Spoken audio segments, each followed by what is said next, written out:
So, friends, we have come to the end of a very long road. For 5 long years, well, counting our Pastillas investigation, the Committee on Women, Children, Family Relations, and Gender Equality tried to leave no stone unturned to unravel the many evils brought to our shores by Philippine offshore gaming operators or POGOs. POGOs welcomed with open arms by the administration of former President Duterte. They have now been revealed to be nothing but a Trojan horse. They have exposed a web of people. Show this web. A web of people who used POGOs for their own selfish interests, their own personal gain, all at the expense of the Filipino people. Walang dinala dito ang mga POGO kundi bangungot. Despite the many heinous crimes unearthed by this committee, including large-scale scamming, corruption, kidnapping, torture, prostitution, and human trafficking, our objective has never been to prove any single individual guilty. Guo Huaping, this committee has unmasked you as a Chinese national, mocking our Filipino identity to amass wealth and commit crimes against true Filipinos. But I leave your fate, Ms. Guo, up to the courts. And I look forward to the day you face justice. Masaya nga akong wala ka rito dahil kwes na ang kaharap mo. We abide by the rule of law in this country. And these hearings were never a trial for your crimes. The same goes for your co-conspirators and bad actors. What was on trial here, however, was our very system of laws and policies which allowed these travesties to go unchecked and to fester. Ang nalilitis natin dito ay ang katibayan at kasapatan ng ating mga batas para hadlangan ang abuso ng POGO.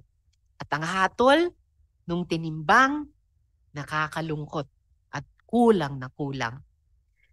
Inabuso ang ating birth certificate registration, immigration procedures, passport at visa applications, pagtayo ng negosyo sa pangalan ng kumpanya, bank secrecy, at pati ang pribilehiyong lumahok sa eleksyon at maging kawani ng gobyerno.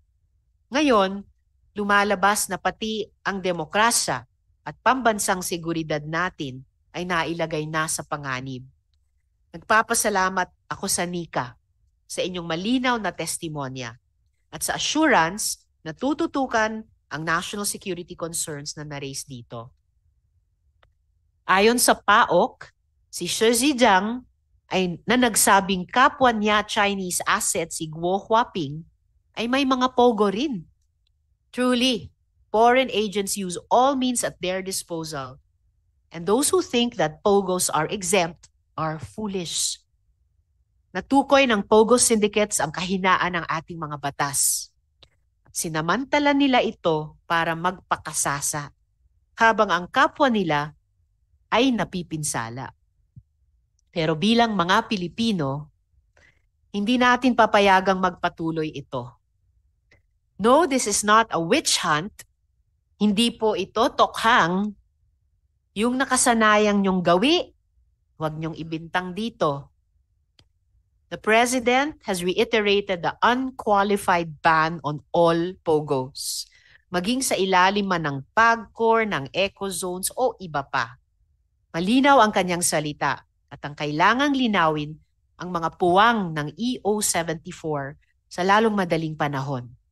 Ang mga POGO within licensed casinos at ang mga POGO sa eco zones, even service providers to foreign POGOs must be banned.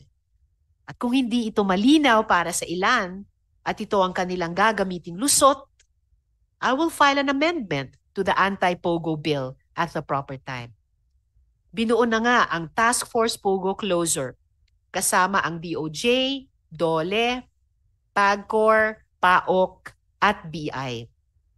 Tututukan natin ang kanilang trabaho.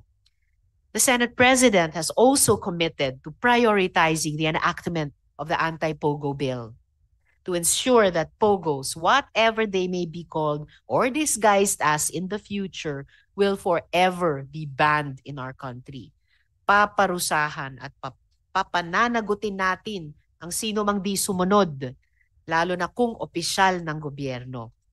Ipapasa natin ang mga angkop na batas para paigtingin ang mga sistema kontra abuso sa civil registration, immigration, money laundering, kandidatura sa eleksyon at national security.